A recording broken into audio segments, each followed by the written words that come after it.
11 things that 90s kids are just now realizing. Step by Step was just an updated version of The Brady Bunch. An attractive divorcee with 3 kids meets a widowed mother of 3 kids, and the 2 families mesh into one. Now, where have we heard that before? The Ninja Turtles didn't use their weapons, ever. None of the bad guys were ever stabbed, slashed, or sliced. It was a kid show, after all. Matilda featured some pretty twisted stuff.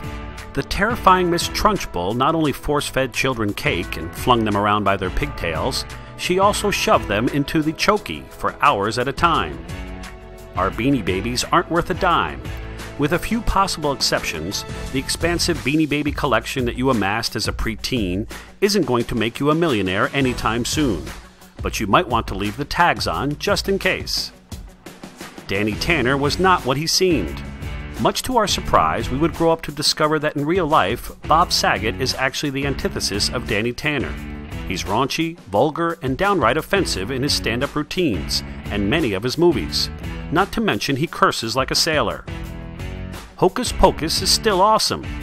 Every year we tune in to watch the Sanderson sisters wreak havoc on the town of Salem after being awakened when a foolish virgin lights the black flame candle. And we still shed a tear when Binks the cat gets run over. Mindy was awful. Sure, she was just a kid, but the brat was always running away and getting into dangerous situations, causing Buttons, the dog, to go through hell and back to keep her safe. But what does he get for saving her? Mindy's ungrateful mother would punish the poor dog. Where was she while her child was wandering through traffic or scaling a tall building? Steve Urkel was Sonic the Hedgehog. You read that right. Your favorite 90s nerd was also the voice of your favorite 90s hedgehog. J. Leo White provided the voice of Sonic the Hedgehog. What happened to Judy Winslow?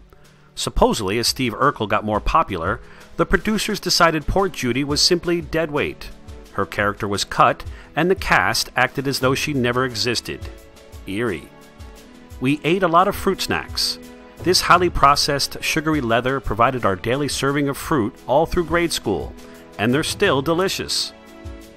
No dance comes close to Jump On It. Forget Soulja Boy and the Cupid Shuffle. Will and Carlton's dance to Jump On It from the Fresh Prince of Bel-Air is pure genius. So much so that it is still performed at most weddings and proms across the country.